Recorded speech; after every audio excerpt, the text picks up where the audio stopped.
नमस्कार सर्वांना. आषाढ महिना आणि पावसाळा सुरू झाला की आपल्या शरीराची पचनक्रिया म्हणजेच जठराग्नी थोडी मंदावते. म्हणूनच आज आपण पाहणार आहोत आषाढ महिन्यातील आहाराचे 5 नियम.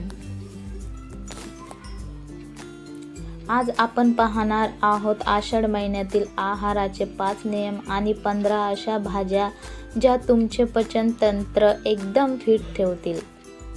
चला लगेच जाणून घेऊया. आषाढ महिन्यात बदलणारा जठराग्नी आणि आहाराचे 5 नियम. अनेकांना प्रश्न पडतो की आषाढात पालेभाज्या का खात नाहीत. याचे कारण म्हणजे या दिवसात पालेभाज्यांवर कीटक आणि जंतूंचा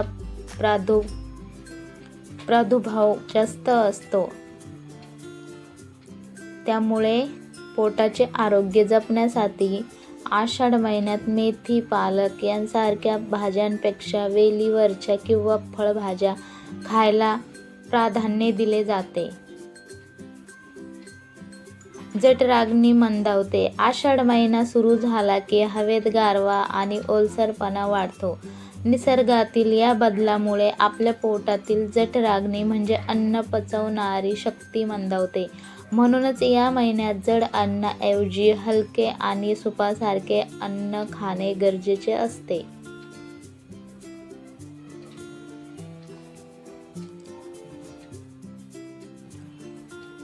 निसर्गाच्या चक्रानुसार आहार. आषाढ महिन्यात निसर्ग आपल्याला अशाच भाज्या देतो ज्या शरीराला थंडावा देतात आणि पचन सुलभ करतात. म्हणूनच या महिन्यात बाजारात येणारे विशिष्ट फळभाज्या खाणे आरोग्यासाठी अमृत मानले जाते. आता पाहूया त्या 15 भाज्या कोणत्या आहेत. आषाढ्यात आवर्जून खायच्या 15 अमृततुल्य भाज्या. Tip number 1. भेंडी. लहानपणापासूनच मोठ्यापर्यंत सर्वांचीच लाडकी असते. भेंडीमध्ये एक चिकट पदार्थ असतो जो आपल्या आतड्यांच्या आरोग्यासाठी आणि सांध्यांसाठी उत्तम वंगणाचे काम करतो. हे पचन सुलभ करते आणि पोट साफ ठेवते. भेंडी धुवून पूर्ण सुकून घ्या आणि मगच चिरून फ्राय करा. Tip number 2. काकडी. पावसाळ्यात पाणी पिण्याचे प्रमाण कमी होते. काकडी खाल्ल्याने शरीरातील पाण्याचे प्रमाण संतुलित राहते. काकडी पोटातील आम्लपित्त शांत करते. फक्त रात्रीच्या वेळी काकडी खाणे टाळावे. दुपारी खाणे सर्वोत्तम ठरते. Tip number 3. कारले. पावसाळ्याच्या दिवसात हवेत जंतूंचे प्रमाण वाढते ज्यामुळे संसर्ग होण्याची शक्यता असते. कारल्यामध्ये नैसर्गिकरित्या अँटीबॅक्टेरियल गुणधर्म असतात. हे रक्त शुद्ध ठेवते आणि शरीराची रोगप्रतिकार शक्ती वाढवते. कारल्याचा कडूपणा कमी करण्यासाठी त्यात थोडा गूळ आणि चिंच घालून भाजी बनवावी.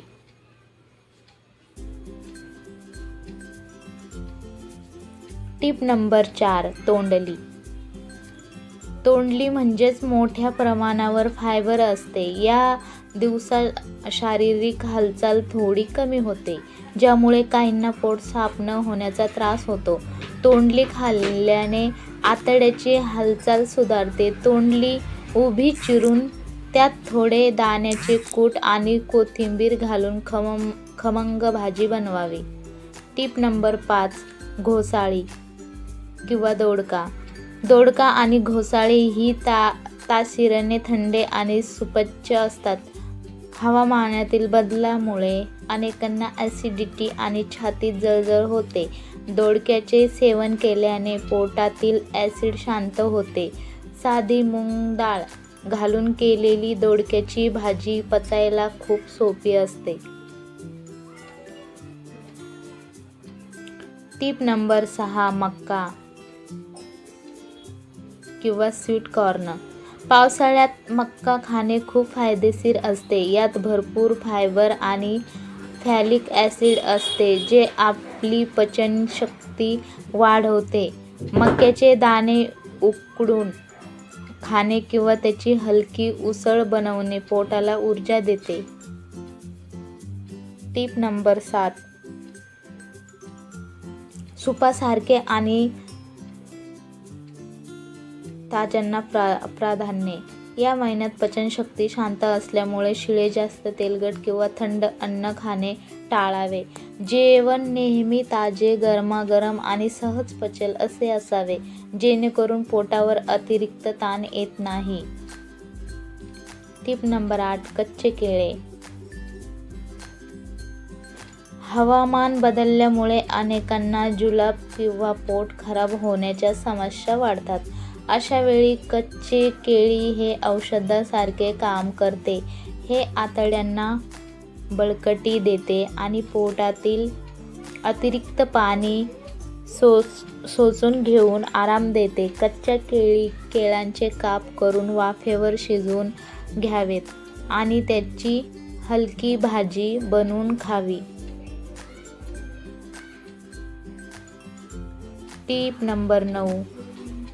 पडवळ. या दिवसात अनेकांना पोट फुगणे किंवा अपचनाचा त्रास होतो. पडवळ ही भाजी पचनक्रिया सुधारण्यासाठी सर्वोत्तम मानली जाते. हे शरीरातील अनावश्यक उष्णता कमी करते आणि आपली यकृत निरोगी ठेवण्यास मदत करते. पडवळ हलके वाफवून किंवा कमी तेलामध्ये जिरे आणि धने पावडर टाकून खावे. Tip number 10. कच्ची पपई.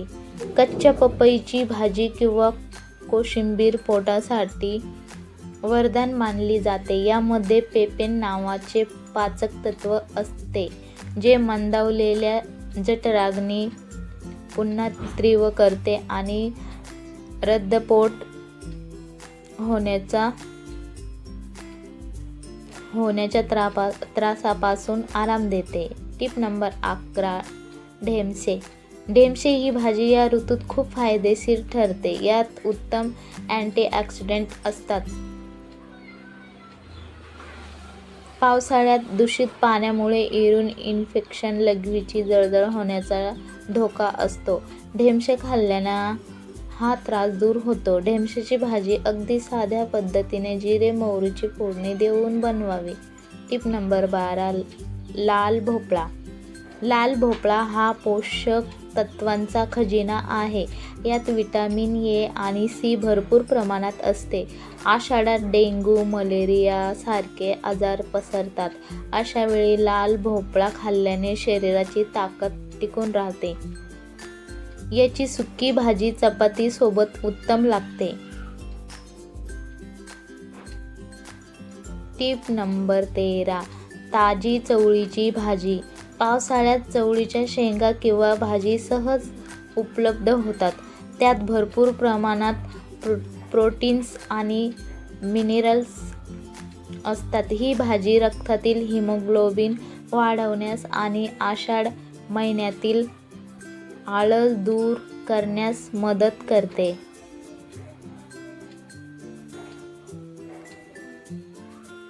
तर आजचा व्हिडिओ तुम्हाला कसा वाटला कमेंटमध्ये नक्की सांगा. लाईक, शेअर, चॅनलला सबस्क्राईब करायला विसरू नका.